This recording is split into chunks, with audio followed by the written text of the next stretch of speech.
Hi, this is Dr. Victoria Nalule, and in this video, I want to focus on the key issues with respect to gender and mining, specifically looking at the example of ASM, that is small-scale mining or artisanal mining.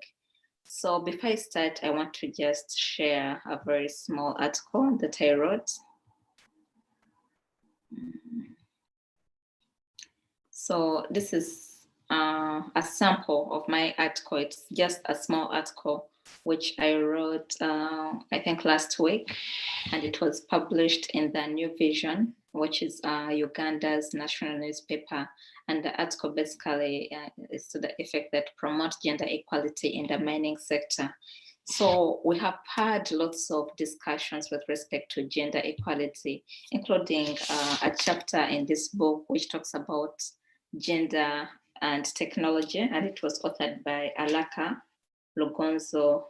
It's chapter 12 of this book, authored by Alaka Lugonzo and Kennedy Chenge, and it talks about gender justice in the energy transition era. So you can have a look at chapter 12 of our book, which is Energy Transitions and the Future of the African Energy Sector. But anyway, yes, many people have written about gender in the energy sector. I've also authored book chapters with respect to gender. I've included chapters in my monographs with respect to gender. And most importantly, I've done fieldwork research, and also I've done interviews with respect to gender. So there are many issues when we're talking about gender equality, but my focus here is on the practical challenges women face in small-scale mining and why we need to find practical solutions for these challenges if we're to promote gender equality. The first one I want to focus on is the aspect of the social issues or tradition expectations. Because with small-scale mining, you notice that it is carried out by mostly people who are not educated, poor people, and most of them stay in rural areas. So with the geographies of ASM, you notice that each region has some social and tradition expectations. And in most cases, for people in the global south, in developing countries and African countries, our traditions play a big role with respect to the way we turn out, with respect to the way we act. So the same traditions and cultural expectations do impact women who are involved in the mining sector. Because you will notice that socially, for some tribes, a woman should not be involved in the extraction of minerals, you see? So that's another barrier, because with those social, cultural and traditional expectations, most of them present barriers for women who actually have the capability of getting involved in these sectors, but they can't get involved because of the tradition and social barriers.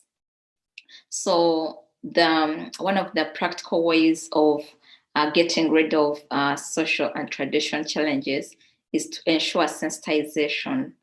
And there is no uniform way of tackling this challenge, because you'd notice, like I mentioned, most of the people are in rural areas, they're in different countries, different regions. So the sensitization obviously has to take into consideration the unique challenges each region is facing.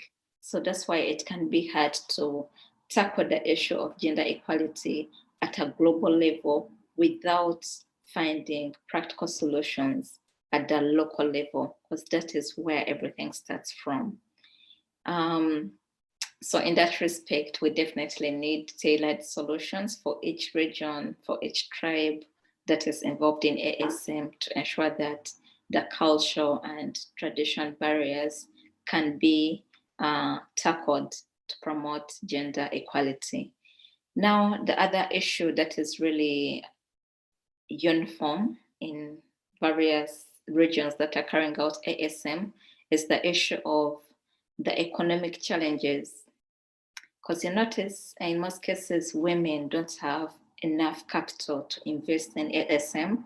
And this, in a sense, implies that the men will have an upper hand with respect to even gaining economically from the sector. Like I visited the women who are carrying out stone quarrying in Nsanje in Uganda, and you notice mostly women were doing the casual or small jobs, and yet the men who had the capital were actually bosses. So you notice that a man who has capital, who has money to invest and employ these women will benefit a lot, because at the end of the day, these women are being paid a little money.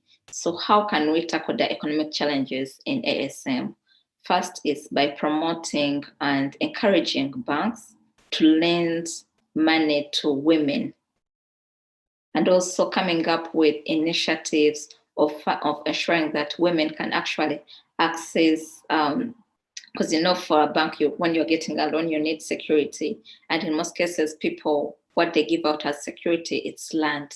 And like the culture challenges I talked about, in some cultures, it has been a hassle to allow a woman to own land.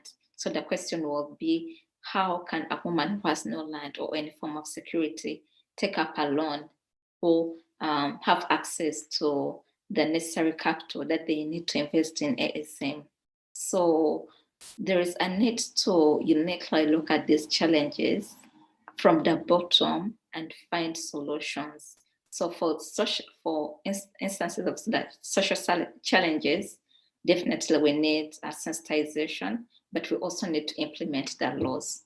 Because it's not that countries don't have laws to promote gender equality. The laws are there at the national level. The laws are there at the regional level. The laws are there at the international level. Many international organizations are focused on the issue of gender, but they forget that it all starts from the ground at the local level to get rid of the social barriers. So economically, we have to ensure that women have access to capital, put up initiatives, and also encourage banks to be more favorable for women who want to take up loans with whatever security they have. And then another thing that is really important is the issue of technology in ASM, because almost all the challenges being experienced in ASM, they relate to the aspect of technology. In most cases, when I tell people that in some countries we're still in the Stone Age era, they wonder, like, what are you talking about?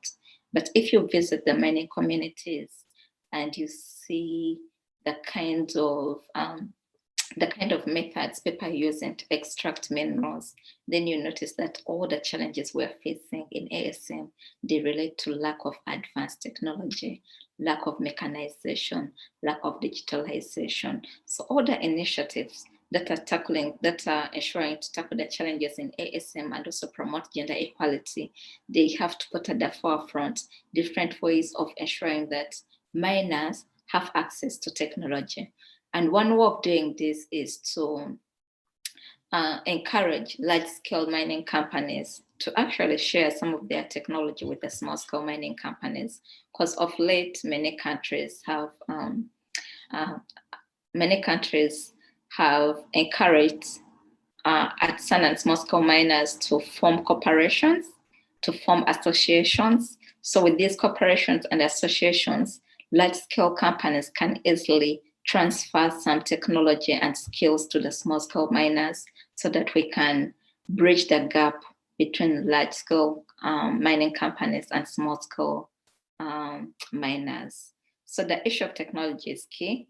I would call upon the international community that if they're really interested to solve the challenges in ASM, then they should focus more on ensuring advanced technology in these sectors. For the governments, there should be a requirement that can even be passed into law, whereby it's a requirement for the large-scale mining companies to pass on some kind of technology and machinery and skilled labor, or even the skills people need, to the small-scale mining companies, so that we bridge the gap between ASM and technology or digitalization. So this is going to be a small video, because I already I have like 2 videos on my YouTube channel. I have like 3 videos focused on gender and extractives. Some videos you listen to the women themselves, women who are carrying out ASM. Other videos you will listen to experts. And then in this video, I was just reacting to my article, which was published in the New Vision with respect to promoting gender equality in the mining sector. And in summary, we have to tackle the social issues, social and traditional issues or barriers. We have to ensure economic empowerment of the women. And most importantly, we have to pass on technology to these miners, because this is where all the challenges start from. So this has been a short video, but look out for my other videos on my channel that talk about gender and extractives. And also look out for my book chapter, which was in a book called Mining, Mentors and the Sustainable Development Goals. My chapter 5 in that book, which was edited by the book was edited by Christian Para. Chapter 5 focuses on gender and mining, and I authored that chapter 5. And also there are different fieldwork videos you can look up to with respect to gender and mining. Thank you.